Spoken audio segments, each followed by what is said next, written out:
आज बात करते हैं जुलाई मंथ की, जो कि बच्चों और टीचर्स दोनों के दृष्टिकोण से बहुत ही इम्पोर्टेंट मंथ होता है।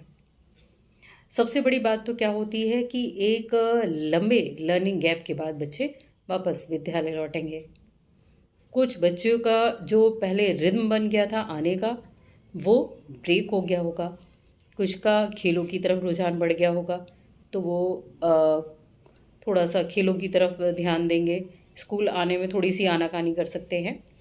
तो फिर हमें सबसे पहले तो क्या करना है, जो बच्चे विद्यालय में एनरोल्ड हैं उनको ऐसे मोटिवेट करें कि सभी बच्चे विद्यालय डेली आएँ और समय से आएँ।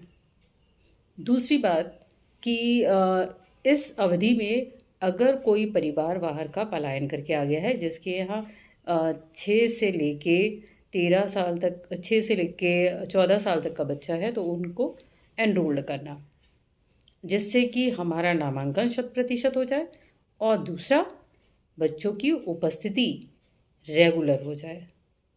इसके बाद सबसे बड़ी चुनौती होती है वो बच्चे जो कि शैक्षिक रूप से पिछड़े हुए थे, जिन पे हमने वर्क किया था अप्रैल मई के मंथ में। उन्हें उधर 2 महीने सिखाने के बाद एक उनका लंबा गैप आ गया, लगभग 1 महीने का। तो उस अवधि में वो बच्चों का फ्लो जो है ब्रेक हो गया होगा।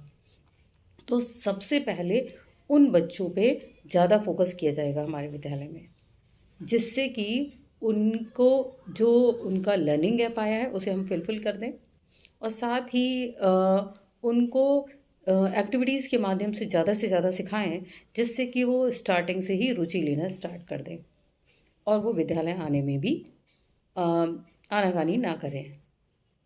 तो इसके लिए सबसे पहले असेंबली के बाद होगी रेमिडियल क्लास। हर एक कक्षा की रेमिडियल क्लास होगी। उसमें सबसे ज़्यादा फोकस उन बच्चों पर किया जाता है जो कि शैक्षिक रूप से पिछड़े हुए हैं। तो इस बार टारगेट हम लोगों का यही रहेगा कि जो बच्चे शैक्षिक रूप से पिछड़े हुए हैं उनको भी सभी बच्चों के साथ फ्लो में लेके आ जाए। हाँ, उनमें एकदम से इतनी फ्लो मेंटेन नहीं हो पाएगा, लेकिन फिर भी उन्हें काफ़ी हद तक हम जो अच्छे बच्चे, इंटेलिजेंट बच्चे हैं उनके साथ जोड़ पाएंगे, ऐसी हमारी कोशिश रहेगी। और साथ ही साथ ये कोशिश रहेगी कि हर एक चैप्टर के लिए जो टॉपिक है, हर एक चैप्टर का जो मेन विषय है, उससे संबंधित टीएलएम और एक्टिविटी दोनों का यूज़ किया जाए। मीन्स जो भी हमारा टॉपिक है उससे रिलेटेड एक टीएलएम हो और साथ ही साथ एक गतिविधि भी करवाई जाए। उस गतिविधि को ये ध्यान में रख के करवाना है हम लोगों को कि जिसमें कि सभी बच्चे हमारे कवर हो जाए और उसकी भाषा इतनी आसान हो कि हर एक बच्चे के दिमाग में फीड हो जाए। और साथ ही साथ ऐसी गतिविधि हम लोग कराने की कोशिश करेंगे जिससे कि हमारा फीडबैक, जो कि पहले 80 से 90% आता था, वो बढ़ के 100% हो जाए। क्योंकि बच्चा अगर विद्यालय में ही सब सीख गया तो उसको घर पे जाके इतना ज़्यादा कोशिश नहीं करनी पड़ेगी और उनके पेरेंट्स पे भी बर्डन कम रहेगा। अगर हमने यहीं पर अच्छे से सिखा दिया तो बच्चा एक रिवीजन तो अपने आप ही कर लेगा। साथ ही साथ पेरेंट्स की एक मीटिंग अभी स्टार्टिंग में ही हम लोग करेंगे, पीटीएम जो होगी उसमें पेरेंट्स को एक तो बच्चों को टाइमली बोलने आने के लिए, दूसरा उनके पास प्रॉपर कॉपीज़ वगैरह हों, तीसरा उनसे कहा जाएगा कि आप लोग मंथ में एक बार मीटिंग के अलावा भी कभी भी आके अपने बच्चे के बारे में जानकारी ले सकते हैं।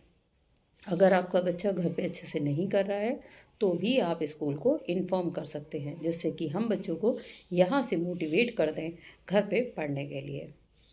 साथ ही साथ हर पेरेंट्स से कहा जाएगा कि अपने बच्चों का अपनी ही प्रेजेंस में लमसम आधे घंटे हिंदी रीडिंग पे फोकस किया जाए, जिससे कि हमारा जो मेन उद्देश्य है अभी जो एट प्रेजेंट है कि बच्चों के जो निपुण लक्ष्य हैं उनकी प्राप्ति करवा दी जाए।